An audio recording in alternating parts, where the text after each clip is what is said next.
What are red flags in a friendship most people brush away? Being dismissive of all your interests and achievements. Meanwhile, everything they do, no matter how mundane, is amazing. You see you got a private message from them and your gut reaction is to start getting nervous or anxious. What is it this time? Inability or unwillingness to apologize when he or she does something wrong. It's symptomatic of an ego issue that will eventually infect every aspect of your friendship. Friends that don't let you have any other friends and require 100% of your time when they can't give you the same. My best friend in high school once specifically requested for me to post a picture of us for National Best Friend Day, or some similar holiday. I asked if she'd be posting a picture of us too. No, I have a lot of best friends, but I'm your main best friend, so you should post a picture of us, was her response. The next couple years were full of backstabbing and gaslighting, complete with occasional fallings out until we finally stopped speaking. Looking back, I can't believe I didn't see it coming. Friends who gossip excessively. If they are talking about other people, chances are they are talking about you. They don't ask about you. They just turn every conversation about themselves. When you talk about exams, they don't ask you how you did, they just talk about themselves. When you talk about not sleeping well, they talk about how they didn't sleep. When you tell them you broke up with your so, they talk about their so, etc. Reading these comments are helping to calm my anxieties about whether or not I'm a good friend. So thanks for that, y'all. Friends that aren't happy for your success and happiness, but are very close when you're sad. Friends who constantly call you for advice but never take it and continue to involve you in their drama. If you're not going to make moves to improve your situation, stop asking me for help.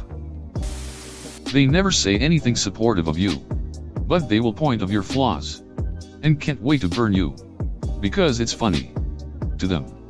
And then the follow-up of "you're too sensitive, it's just joking." Good vibes only friends.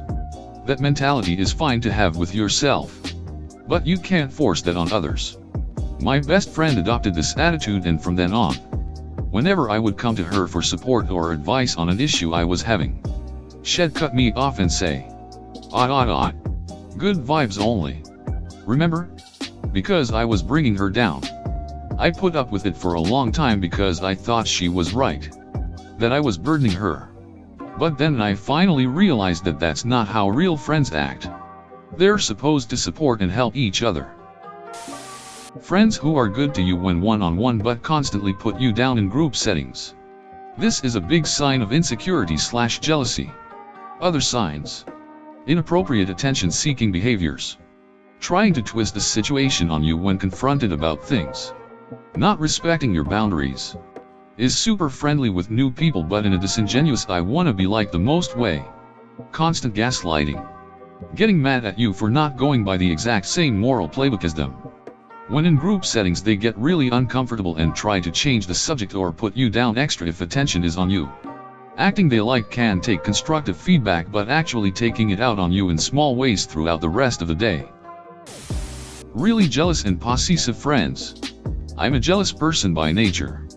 And even though my jealousy flares up when I see my friends hanging out with other people, I would never let them know. Why? Because I don't want them to feel bad about doing the things they love, e.g., having a social life outside my little world. If a person tries to box you up because they want you all to themselves, it's not a proof of love or companionship.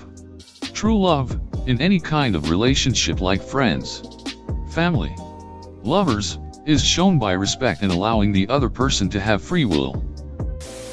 When you hang out with them, it feels like you're defusing a bomb when there's nothing going on right then. The ones who create and constantly dominate group chats. This is subtle and a bit counterintuitive, but beware of the rescuer martyr. The person that's always rushing out to help and give everyone else their all, whether or not it's needed or whether the recipient is comfortable with it. They are good people, very well intentioned and saintly in their generosity with their time and energy. However, Sometimes it goes to the extreme, and then it's more a symptom of a toxic cycle where they only get meaning and self-worth when they are saving someone. Or maybe they keep swooping into other people's lives to fix things in hopes that someone will do the same for them.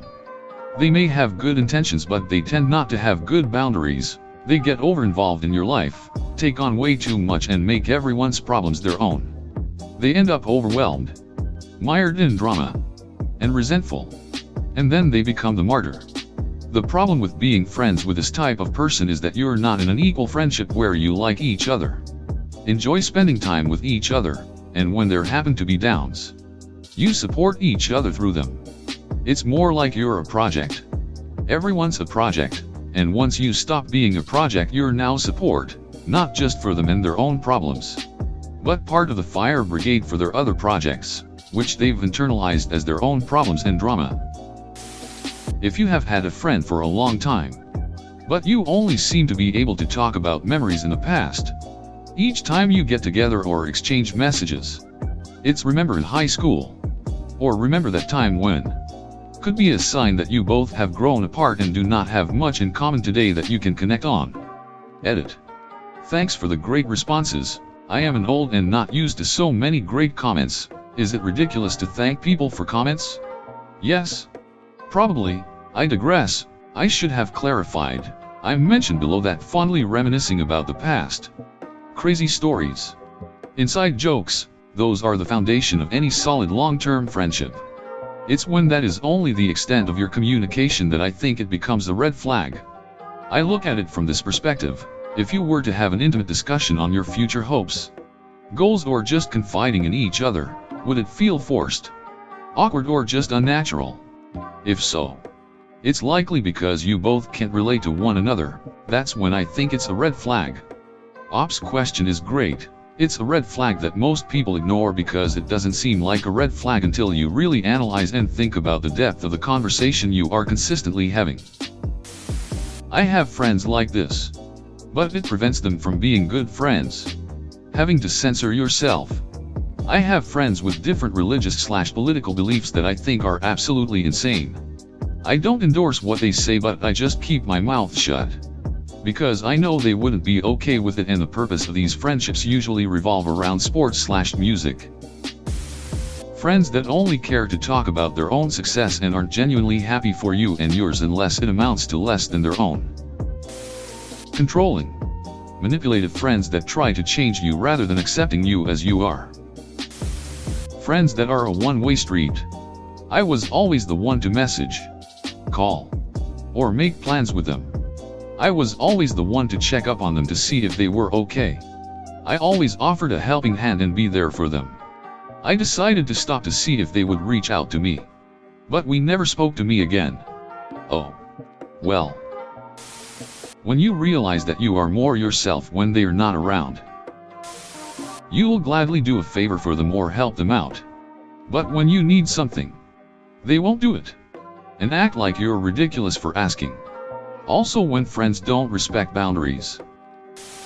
If they post about having a bad day but never answer anyone asking why.